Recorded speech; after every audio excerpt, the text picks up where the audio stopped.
I think that your story is inspirational to so many people, but our young people are bombarded by things through the digital age. They can be easily distracted by things. What would be your advice to inspire them to live a life of activism? My only advice to young people, find something that is, as Dr. King was saying, something that is so dear, so precious, so necessary, that you're prepared to put your body on the line. Give it all you have. Growing up, I wanted to attend Detroit State College. It's not only Detroit University. Detroit University. Only 10 miles from my home. I submitted my application, my high school transcript. I never heard a word from it. I wanted to be able to stay home and go to school there.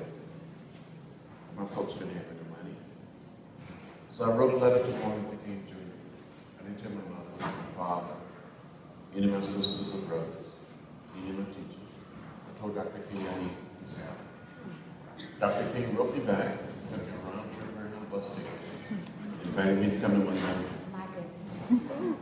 In the meantime, I applied to go to a little school in Nashville, Tennessee.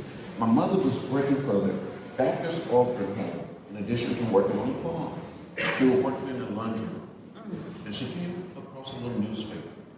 It was the Baptist Journal, Alabama. It was white Baptist.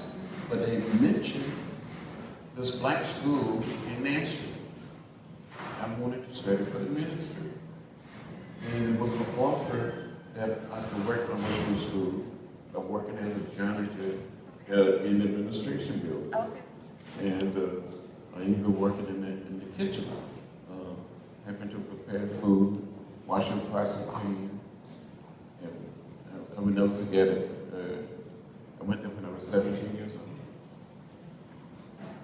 But before going there, an uncle of mine gave me a $100 bill, more money than I ever had. He gave me a foot locker, one of these big upright trunks. Right, You right. know what I'm talking about? I do. That you can open. Your whole life is in the whole thing. Well, I put everything at home except no chicken.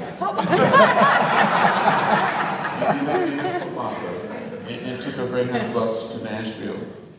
And after being in Nashville for about 3 weeks, I told one of my teachers, because I've been in contact with Dr. King, this teacher, wonderful man, Baptist minister, named Kelly Miller Smith. He was a good friend of Dr. King. He would come to Atlanta and preach from time to time at Ebenezer. Okay. He got his undergraduate degree from Ohio, Okay. his graduate degree in divinity from Harvard University. And I told him that. So he informed Martin Luther King Jr. that I was in Nashville. So Dr. King got back in church and said, bring me home for spring break, come. Wow. And so I took a Greyhound bus to Montgomery. I'm a young lawyer. I'd never seen a lawyer before, black or white. Wow. A man by the name of Fred Gray. Okay. Distinguished lawyer, not living in Tuskegee. But he was the lawyer for Rosa Parks and for the Dr. King during the Montgomery bus program.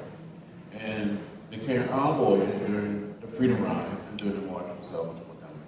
Met me at the Greyhound bus station and drove me to the First Baptist Church in downtown Montgomery.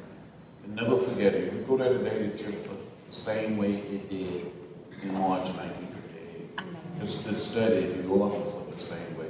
So I saw Reverend Ralph Abernathy, and Martin Luther King Jr., Dr. Martin Luther King Jr., standing behind the desk. I was so scared.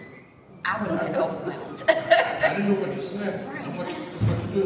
And Dr. King said, are you the boy from Troy? Are you John Lewis?